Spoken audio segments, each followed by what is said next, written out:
চমকে দাও। এই বলে আমি আমার মেদিনীপুরে হোম দিয়েছিলাম গতকাল ভোর 3টের সময় বেরিয়েছি, বেরিয়ে বাড়িতে 9টায় পৌঁছিয়েছি। এই ভাইয়ের অনুরোধটা রক্ষার জন্য আজ এখানে অংশগ্রহণ করতে পেরেছি। দোয়া করবেন সকলে, ভাই ভালো থাকুক, ইনশাআল্লাহ। আল্লাহ ওনাকে দীর্ঘায়ু দান করুন, আল্লাহ আমিন। এই বলে বক্তব্য চৌধুরী সাহেব ছিলেন।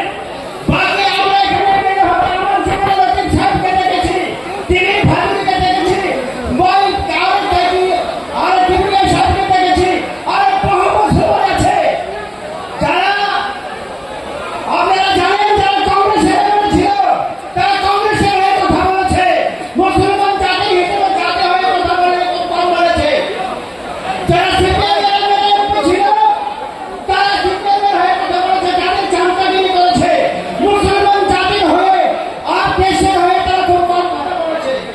বর্তমান যারা তৃণমূলে আছে 22টার মধ্যে অধিকাংশ প্রায় 18টি মুসলমান এমএলএ বিধায়ক রয়েছে। আপনারা বলেন আমরা কোন কাজে তাদেরকে পেয়েছি? আমরা চাচ্ছি বর্তমানে এমন একটি দল, এমন একটি পার্টি যে জনতার হয়ে, মুসলমান হয়ে, আম জনতার হয়ে, হিন্দু মুসলমান হয়ে কথা বলবে, তারা তাদের হয়ে কাজ করবে। হুমায়ুন ভাই আল্লাহ সুমতি দেন, তার শক্তি দেন যে তিনি আজকে এক নতুন দলের সূচনা করছেন, যার নামে দিয়েছেন জনতা উন্নয়ন পার্টি। এই পার্টিকে আমরা কবুল করুক। আর চাচ্ছি আমরা যে আমরা যারা দোয়া করবেন, যতটা ক্যান্ডিডেট দেবে প্রত্যেক ক্যান্ডিডেটকে আমরা পাস করার চেষ্টা করবো, বলে ইনশাআল্লাহ। ক্ষমতা থাকলে ব্রিগেডে করে দেখা। হ্যাঁ কুণাল ঘোষ, হ্যাঁ মমতা ব্যানার্জি, আমাদের যাদের মিথ্যা বলতে আছে, আমি ব্রিগেড ময়দানে সভা করে দেখাবো। রাজনৈতিক মৃত্যু ঘণ্টা সেদিন বাজিয়ে দিব কলকাতার ব্রিগেড। বাংলা হুমায়ুন কবিরকে রূপ দিবা। আমি তারিখ ঘোষণা করছি না, 31শে জানুয়ারির আগেই হবে।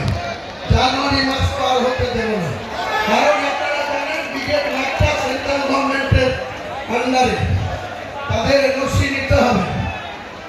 এনওসি তো অনেক কিছু আটকাবার চেষ্টা করবে, সে আমি নিশ্চয়ই চেষ্টা চরিত্র করে যদি আমি এনওসি পাই ব্রিগেডেই। আপনি এক সময় মমতা ব্যানার্জিকে কি বলেছিলেন? চোরের রানী বলেছিলেন।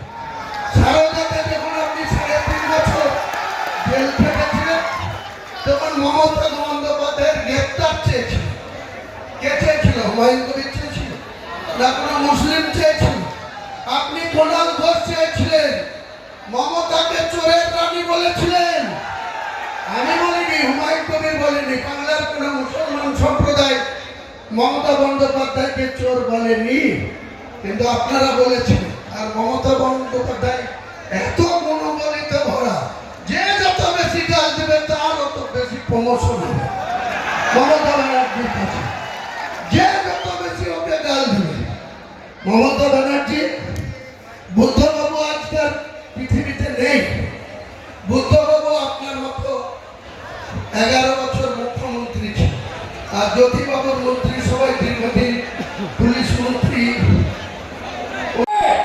দুটো জিনিস দিয়েছে, মুসলমানের যুবকদের হাতে বোম দিয়েছে, মুসলমান যুবকদের হাতে বোম দিয়েছে, ভূ-ঘর লুট করা শিখিয়েছে, আর মুসলমানের ছেলেদের হাতে কলম দেওয়ার দরকার ছিল, সেখানে দিয়েছে বোম। সুতরাং এই সরকারকে আমরা উৎখাত করবো ইনশাআল্লাহ।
ইমরান হোসেন, পশ্চিম মেদিনীপুর।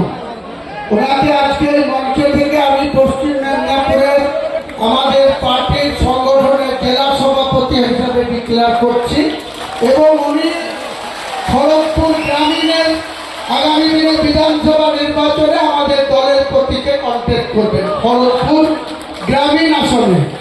ইমরান হোসেন, হাজি ইমরান হোসেন।